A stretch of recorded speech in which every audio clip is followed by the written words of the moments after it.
আমার মা ছিলেন খ্রিস্টান এবং আমার বাবা মুসলিম। আপনি কি ইসলামের ছায়াতলে প্রবেশ করতে চান?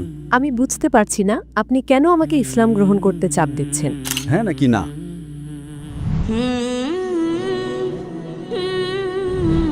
হাই, আমার নাম মনিরা। আমি খ্রিস্টান ও মুসলিম দুই ভিন্ন ধর্মীয় পরিবারে জন্মেছি। আমার মা ছিলেন খ্রিস্টান এবং আমার বাবা মুসলিম, কিন্তু যখন আমার ইসলাম শেখার প্রয়োজন ছিল তখন বাবা আমার কাছে ছিলেন না। তাই আমার মা আমাকে খ্রিস্টান বানিয়েছেন। তিনি আমাকে যা পারতেন শিখিয়েছেন, কিন্তু আমি এখনও জানি না কি বেছে নেব। আমার বাবা মুসলিম এবং আমাকেও মুসলিম হতে হবে, কিন্তু কেউ আমাকে জোর করছে না। আমি শুধু মুসলিমদের ব্যাপারে জানতে চাই।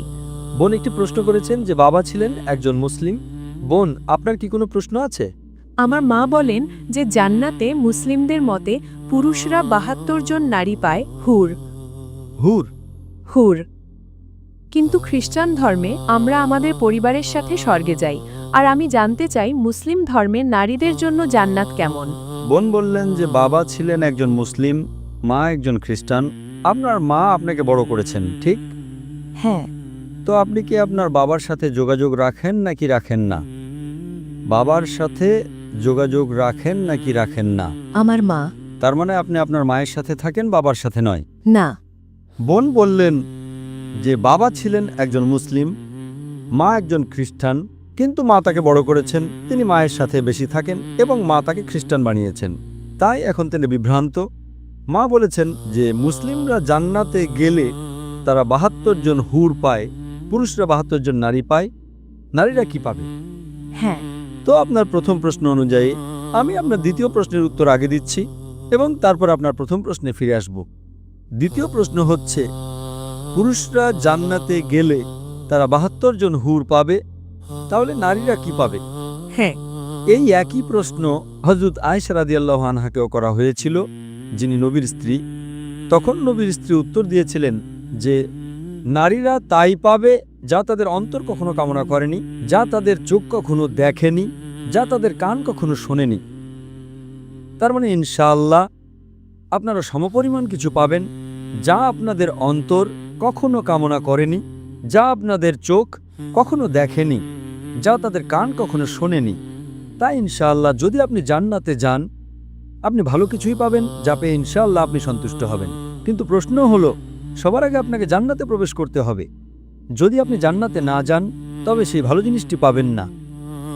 আর আপনি যে নিয়মের কথা বলছেন যে আপনার মা খ্রিস্টান, বাবা মুসলিম, আপনি বিভ্রান্ত।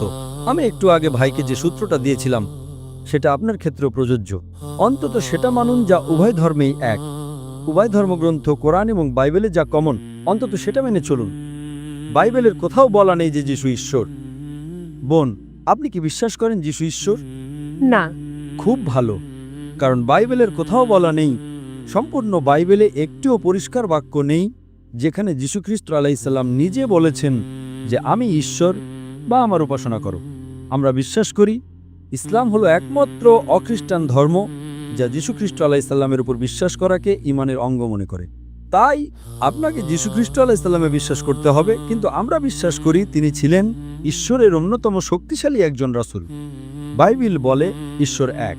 যিশু খ্রিস্ট আলাইহিসসালাম বলেছিলেন, এটি গসপেল অফ মার্কের 12 নম্বর অধ্যায়ের 29 নম্বর আয়াতে উল্লেখ আছে। সেখানে বলা হয়েছে, שמע ইসরাঈল আদনাহিন আদনাইখাদ, অর্থাৎ শোনো ও ইসরাইল, প্রভু আমাদের ঈশ্বর হলেন একমাত্র প্রভু। আপনি যদি বাইবেল পড়েন, সেখানে মুহাম্মদ সাল্লাল্লাহু আলাইহি সাল্লামের ভবিষ্যৎবাণী সম্পর্কে উল্লেখ আছে। মুহাম্মদ সাল্লাল্লাহু আলাইহি সাল্লামের ভবিষ্যৎবাণী ওল্ড টেস্টামেন্ট এবং নিউ টেস্টামেন্ট উভয় জায়গাতে উল্লেখ আছে। বিস্তারিত বলার মতো সময় আমার হাতে নেই, আমি শুধু রেফারেন্সগুলো দেব। It's mentioned in the book of Deuteronomy, chapter number 18, verse number 18. Muhammad সাল্লাল্লাহু আলাইহি সাল্লামের আগমনের কথা উল্লেখ আছে। In the book of Deuteronomy, chapter number 18, verse number 19. In the book of Isaiah, chapter number 29, verse number 12. In the Song of Solomon, chapter number 5, verse number 16. নবী মুহাম্মদ সাল্লাল্লাহু আলাইহি সাল্লামের নাম উল্লেখ করা হয়েছে। এমনকি নিউ টেস্টামেন্টেও তার ভবিষ্যৎবাণী করা হয়েছে। In the Gospel of John, chapter number 14, verse number 16. In the Gospel of John, chapter 15, verse number 26. In the Gospel of John, chapter number 16, verse number 7. অনেক জায়গায়। আমি আপনাকে মাত্র একটি রেফারেন্স দিচ্ছি।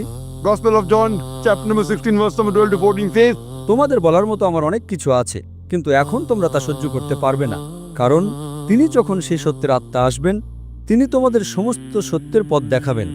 তিনি নিজের থেকে কিছু বলবেন না, তিনি যা শুনবেন তাই বলবেন। তিনি আমাকে মহিমান্বিত করবেন। এই ভবিষ্যৎবাণীটি সর্বশেষ ও চূড়ান্ত রাসূল মুহাম্মদ সাল্লাল্লাহু আলাইহি সাল্লাম ছাড়া আর কারো দিকে ইঙ্গিত করে না। আপনি যদি আরও বাইবেল পড়েন এবং কোরআন পড়েন, কোরআন বলছে মদ পান করো না। Chapter 5, verse number 90. বাইবেল বলছে In the book of Proverbs, chapter 20, verse number 1. And the book of Ephesians, chapter 5, verse number 18. মদ পান করো না। কোরআন বলছে শূকরের মাংস খেও না। Surah Baqarah, chapter 2, verse 173. Surah Ma'idah, chapter 5, verse number 3. Surah Anam, chapter 6, verse 145. Surah Nahl, chapter 16, verse number 115. 4টি জায়গায়, বাইবেল 3টি জায়গায় বলছে শূকরের মাংস না খেতে।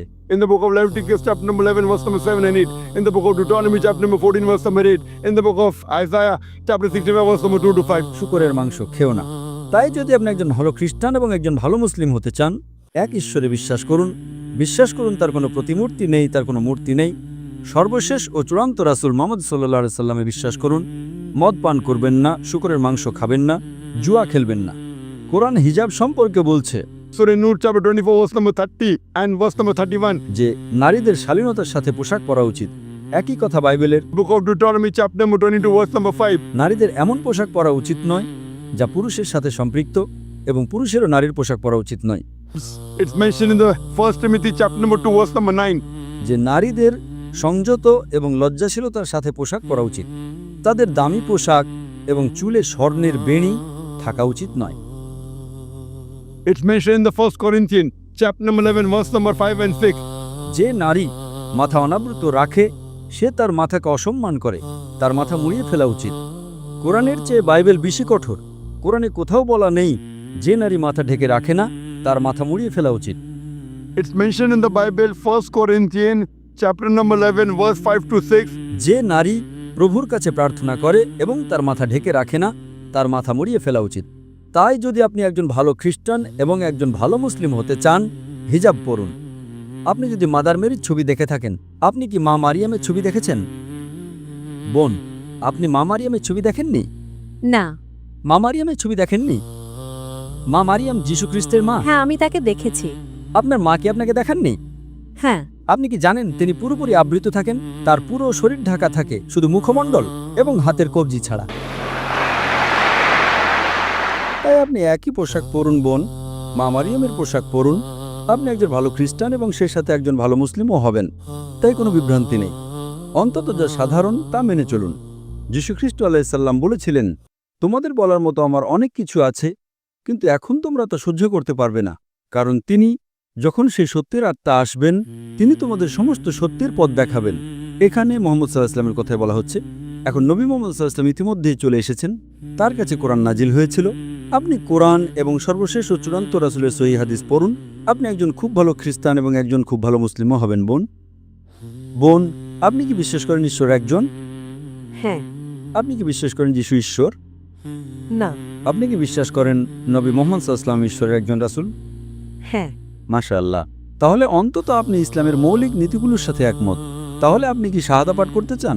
আপনি কি ইসলামের ছায়াতলে প্রবেশ করতে চান? আমাকে এখনো চিন্তা করতে হবে।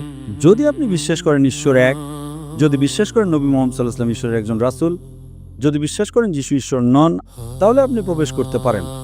বাকি বিষয়গুলো আপনার কাছে পরিষ্কার হয়ে যাবে। স্কুলে ভর্তি হন, তারপর আপনি আরও অনেক কিছু শিখতে পারবেন। কিন্তু যদি আপনি 100% নিশ্চিত হন যে ঈশ্বর এক, যদি 100% নিশ্চিত হন যিশু ঈশ্বর নন, যদি 100% নিশ্চিত হন যে নবী মুহাম্মদ সাল্লাল্লাহু আলাইহি ওয়াসাল্লাম ঈশ্বরের একজন রাসূল, তাহলে মুসলিম হওয়ার জন্য এটাই আপনার প্রাথমিক আবশ্যকতা। এবং তারপর পরবর্তীতে আপনি হিজাব করতে পারেন, সালাত আদায় করতে পারেন, শুরু করতে পারেন ধীরে ধীরে। কিন্তু যদি এই দুটি বিষয়ে বিশ্বাস করেন যে আল্লাহ ছাড়া কেউ উপাসনা নেই, এবং আপনি বিশ্বাস করেন যে নবী মুহাম্মদ সাল্লাল্লাহু আলাইহি ওয়াসাল্লাম আল্লাহর রাসূল, এই দুটো বিষয় আপনার মুসলিম হওয়ার জন্য ন্যূনতম আবশ্যকতা, যাতে আপনি আপনার বাবাকেও খুশি করতে পারেন এবং আপনার মাকেও খুশি করতে পারেন। আপনি কি আপনার বাবা এবং মা দুজনকে খুশি করতে চান না? হ্যাঁ। তাহলে যদি আপনি বিশ্বাস করেন যে শুধুমাত্র একজন ঈশ্বরই আছেন এবং আপনি বিশ্বাস করেন নবী মুহাম্মদ সাল্লাল্লাহু আলাইহি ওয়াসাল্লাম হলেন রাসূল, তাহলে আপনি কেন ইসলামের ছায়াতলে প্রবেশ করতে চাইছেন না? কারণ আমি এ ব্যাপারে খুব বেশি জানি না। আমার মা খ্রিস্টান, বাবা মুসলিম, আমি কাউকে কষ্ট দিতে চাই না। ঠিক আছে, যখন স্কুলে ভর্তি হন আপনি জানেন না 10ম শ্রেণীতে কি পড়ানো হয়? আপনি কি জানেন? হ্যাঁ নাকি না?